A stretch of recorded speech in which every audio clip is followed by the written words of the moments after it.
Good morning all of student. आज जो बेटा है आपको हम वर्क एनर्जी पावर के बारे में बताने जा रहे हैं। तो बेटा वैसे तो हम लोग कहते हैं जनरल लैंग्वेज में कि जैसे मैंने कार्य किया, जैसे मैंने यहाँ से वहाँ तक कोई वस्तु उठा के रख रहे हैं मतलब कार्य कर रहे हैं।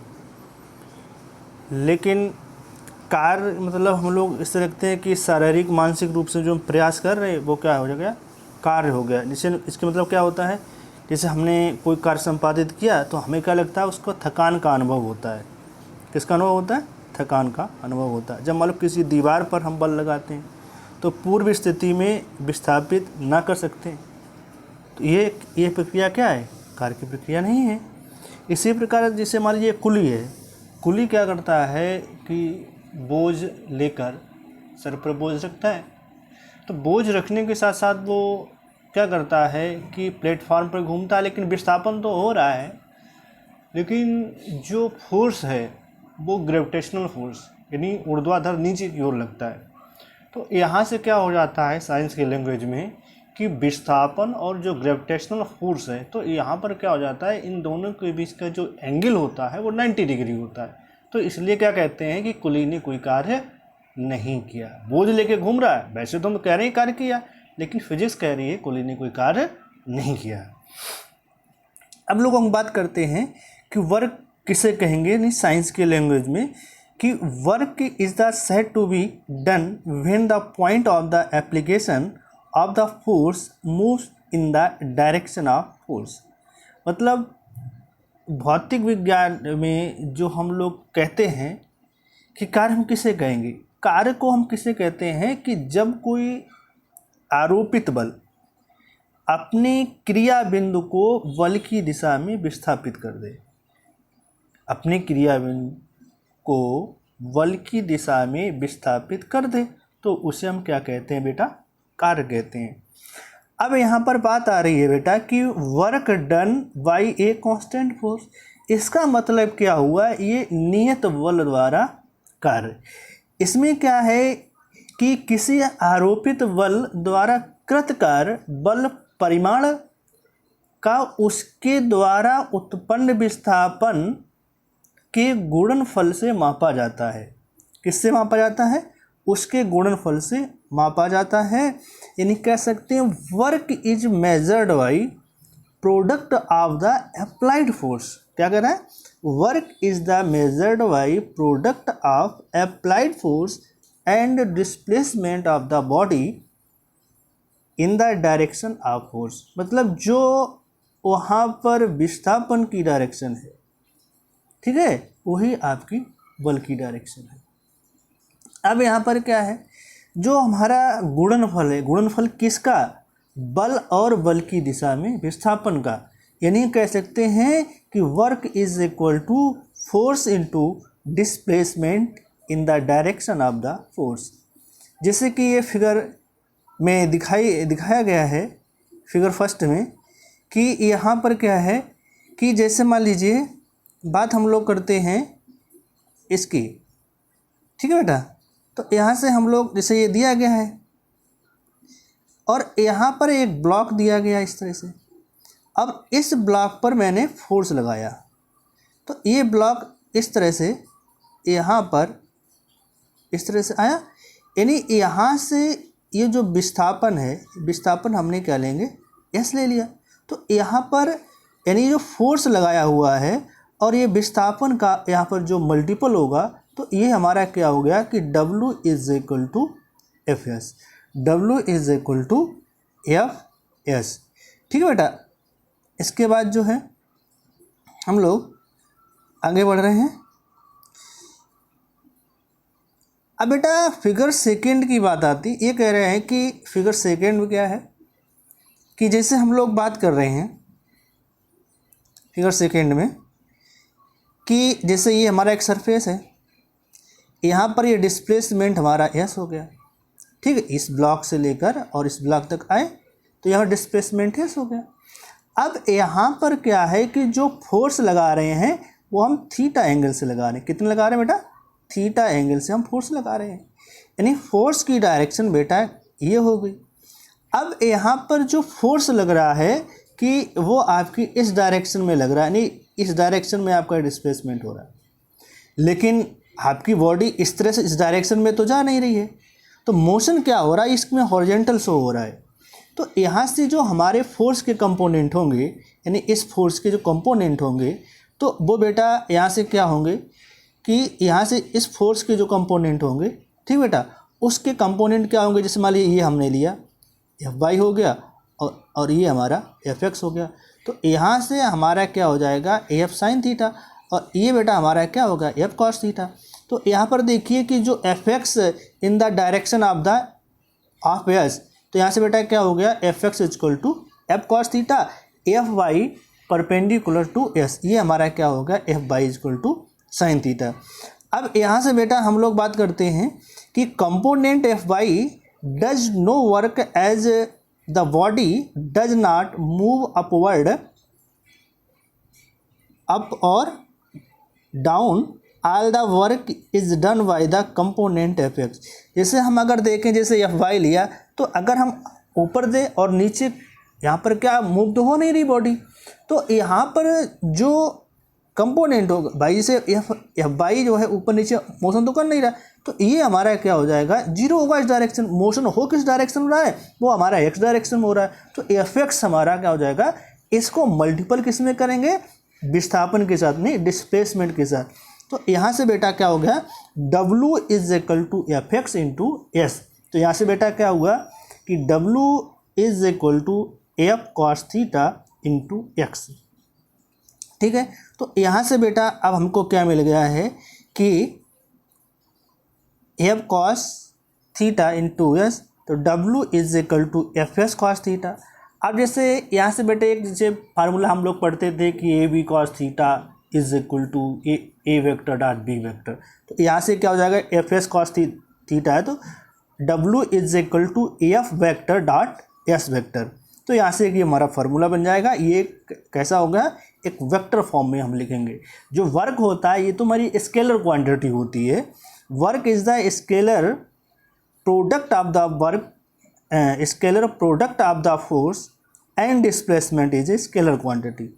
यानी यहाँ पर जो प्रोडक्ट है work is a scalar product, work कैसा है वो अदिश गुणन है किसका, फोर्स और displacement, and is a scalar quantity. Unit of work is joule, यानी जो कार्य का जो मात्रक होगा वो जूल होगा, और जो कार्य की बीमा होगी बेटा वो क्या हो जाएगी EM/T-2। अब हम लोग बात करते हैं जैसे कि न्यूटन का, जैसे हम मात्रक लिखते हैं तो न्यूटन क्या होता है kg/s²। तो यहाँ पर हम जूल का भी मात्रक हमारा क्या हो गया है बेटा कि इसको हम ऐसे भी लिख सकते हैं कि 1 जूल इज इक्वल टू 10⁻7 अर्ग। अगर हमको इस तरह से मिल जाए कि 1 kgm, तो इसको बेटा कैसे लिखेंगे, तो 1 kgf इंटू 1 मीटर, ठीक बेटा। तो इसका मान क्या होगा बेटा 9.8 न्यूटन इंटू मीटर, यानी हम कह सकते हैं कि 1 kgm मतलब 9.8 जूल हो जाएगा। अब बात आती है 1 cm, तो 1 cm में बेटा क्या होगा 1 gcm is equal to 1 gf 1 centimetre. तो यहाँ से क्या होगा 980 डाइन इंटू 1 सेंटीमीटर, तो 980, तो बेटा ये क्या हो गया आपका अर्ग हो गया। अब बेटा हम लोग बात करते हैं कि work done bye a variable force. अभी तक जैसे हमने बात किया था एक वर्क डन एक कांस्टेंट फोर्स की बात की गई थी, यहाँ पर कैसा फोर्स है बेटा आपका वेरिएबल, यानी फोर्स का आपका परिवर्तित हो रहा है। तो जैसे ये हमारा क्या हो गया इस तरह से, ये एफ फोर्स हो गया और ये आपका डिस्प्लेसमेंट हो गया। तो यहाँ से ये जो आपका वर्क है कैसा, जो बेटा वर्क है कैसा है, यहाँ पर वर्क डन परिवर्तित बल है। तो यहाँ से बेटा हमने क्या करते हैं एक स्लोप लेते हैं, उस स्लोप से जो हम एरिया निकालते हैं तो वही हमारा क्या हो जाता है बेटा यहाँ पर वर्क डन हो जाता है। क्या हो जाता है बेटा वर्क डन हो जाता है। अब हम लोग बेटा यहाँ से जैसे हमने क्या लिया DW equal to FX DS, तो एफ एक्स आपको मालूम क्या होता है, एफ कॉस थीटा है। तो D W is equal to F D S cos theta is equal to area, ये आपका है A B C D. The total area under the force curve between the limit S1 and S2 clearly W is equal to S1 F2 F D S cos theta. तो यहाँ से बेटा आपका जो under area जो मतलब क्षेत्रफल जो होगा जैसे ए बी सी डी का, वही आपका क्या हो जाएगा, यहाँ पर वर्क डन हो जाएगा। बात हम लोग करते हैं अब कंजर्वेटिव फोर्स की। तो कंजर्वेटिव फोर्स की बात हम लोग करते हैं, तो यहाँ से क्या है कि a force is said to conservative force, work done by the force in moving a body depends only on the initial and final position of the body and not on the nature of the followed between the initial and final position. यानी यहाँ से हम लोग बात किसकी कर रहे हैं बेटा, है कंजर्वेटिव फोर्स की। तो बेटा कंजर्वेटिव फोर्स है क्या, जैसे हम लोग बात करते हैं कि जो कंजर्वेटिव फोर्स होता है बेटा, तो वो किस पर डिपेंड करेगा, वो डिपेंड जो करेगा, इन्होंने डिपेंड किस पे बताया है कि force is said to be conservative force moving a body depends only initial and final position of the body. मतलब ये जो डिपेंड कर रहा है किस पर करेगा, जो प्रारंभिक और फाइनल यानी अंतिम जो पोजीशंस होंगी, इनिशियल और फाइनल पोजीशन होंगी, ये उस पर डिपेंड करेंगी, ना कि उसके जो पाथ तय किया गया उस पर डिपेंड करेंगी। ठीक है। इसके बाद जैसे आपका क्या हो गया, एग्जाम्पल में क्या कह दिया, ग्रेविटेशनल फोर्स है, इलास्टिक फोर्स है, इलेक्ट्रोस्टैटिक फोर्स है, इलेक्ट्रोमैग्नेटिक फोर्स है। ऑल ये कैसे हैं, ये आपके बेटा कंजर्वेटिव फोर्स हैं। तो यहाँ पर क्या है, फाइनल और इनिशियल पोजीशन की बात हो रही है। अब हम लोग बात करते हैं नॉन कंजर्वेटिव फोर्स में। तो a force is said to be non conservative force, work done by the force is moving a body depends on the nature of path followed between initial and final position, force on of the friction, viscous force. यहाँ पर क्या है कि जो non conservative force है, यहाँ पर ये किस पर डिपेंड करेगा, ये डिपेंड क्या है कि जैसे हमने यहाँ पर एक अवस्था से दूसरी अवस्था में जा रहा है, लेकिन इसके जो विरुद्ध कार्य करेगा, ठीक है, किसके विरुद्ध, जो फाइनल और इनिशियल से जा रहा है, लेकिन उसने कहा है कि force moving body depends on the nature of path followed between initial and position. इसके पाथ पर निर्भर करेगा, जो पाथ तय किया जा रहा है तो उस पर ये निर्भर करेगा। जैसे आपका कैसा होता है, फ्रिक्शन फोर्स होता है। तो फ्रिक्शन फोर्स में बेटा क्या है कि जो मान लीजिए हमने राइट साइड फोर्स लगाया और राइट साइड फोर्स लगाया, तो राइट साइड डिस्प्लेसमेंट हुआ और लेफ्ट साइड आपका क्या हो गया, फ्रिक्शन फोर्स हो गया। तो यहाँ पर दोनों में जो क्या हो रहा है, एक दूसरे को क्या कैसे हैं, जैसे मान लीजिए हमने हथेली लिया, हथेली रगड़ने एक दूसरे को, तो यहाँ पर एक दूसरे के कांटेक्ट में है, और कांटेक्ट में होने के साथ साथ किस पर डिपेंड कर रहा है, उसके जो सरफेस यानी उसके जो पाथ पर डिपेंड कर रहा है। यहाँ पर इनिशियल और फाइनल पोजीशन पर डिपेंड नहीं हो रहा, उसके पाथ पर डिपेंड हो रहा है। Viscous force. अब हम लोग बात करते हैं बेटा किसकी, पावर की। पावर मतलब जैसे हम लोग कहते हैं शक्ति, क्या कहते हैं बेटा हम लोग हिंदी में इसको शक्ति कहते हैं, सामर्थ्य कहते हैं। तो इसका मतलब होता है कि मान लीजिए कोई आदमी है या मशीन है, तो उसमें क्या है कि कार्य करने की समय दर को हम क्या करते हैं, कार्यकर्ता या मशीन का सामर्थ्य कहते हैं। जैसे आपने देखा हो कि एक मशीन है कि वो इतने घंटे में इतने मतलब गेहूँ निकाल लेती, इतने घंटे में इतनी मूंगफली निकाल लेती है, ठीक है। तो ये मशीन क्या है, उसकी सामर्थ्य है, ठीक है। अब जैसे मालूम है कि आपका उसकी एक सामर्थ्य है कि 20 लीटर में उतनी गाड़ी चलेगी, 10 लीटर में इतनी गाड़ी चलेगी, तो उसकी एक सामर्थ्य है, ये इसका पावर है मशीन का। तो यहाँ पर किस पर डिपेंड कर रहा है कि समय की दर, कार्य करने की समय की दर को हम उस कार्यकर्ता या मशीन को सामर्थ्य कहते हैं। तो यहाँ से हम लोग कहते हैं कि द पावर क्या है बेटा, वर्क अपॉन टाइम। तो average power P bar is equal to W upon T. अब बात हम करते हैं instantaneous power, P is equal to W upon T. P is equal to W upon T. Power क्या है बेटा, स्केलर क्वांटिटी है, work done by the force in displacement D S. तो D W is equal to A F vector dot D S vector, P is equal to D W upon D T. तो यहाँ से बेटा ए F dot D S upon D T, तो यहाँ से बेटा क्या हो जाएगा, a F D S upon D T. तो D S upon D T क्या होता है बेटा, वी होता है any velocity of the body. तो यहाँ से बेटा क्या हो गया, P is equal to A F vector dot B vector. ये रिलेशन हमारा आ गया है किसमें बेटा, ए एफ और बी और पी में, यानी P is equal to A F vector dot B vector. The unit of power is watt, यानी जो सामर्थ्य की यूनिट होगी उसे बेटा वाट कहेंगे। वाट जो होता है जूल पर सेकेंड होता है। Another unit of power is horse power, यानी जैसे हम लोग कहते हैं कि 1 HP यानी horse power is equal to 746 watt. 1 watt is equal to 1 joule second inverse 10 power 7 erg second inverse. Dimensional formula of power is AmL2 T-3। यहाँ पर जो पावर है इसकी डायमेंशन जो बेटा होगी AmL2 T-3।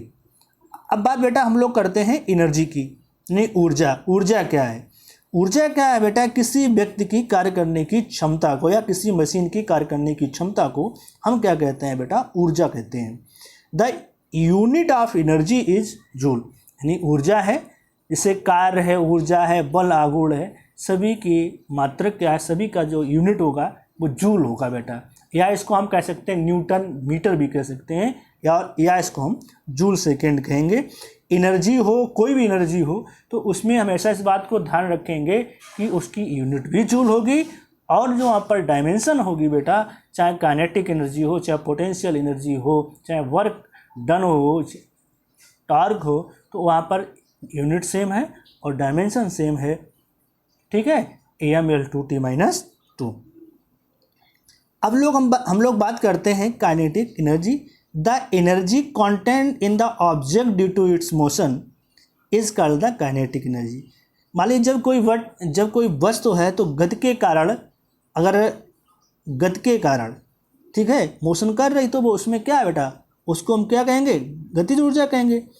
अब उस बॉडी, मान लो जो भी एक बॉडी है जिसका मास द्रव्यमान है वो b वेग से गतिमान है, तो वहाँ पर जो हमारी गतिज ऊर्जा होगी बेटा वो क्या हो जाएगी, k is equal to half mv²। ये आप बहुत पहले से फार्मूला आप पढ़ते आ रहे हैं, k is equal to half mv²।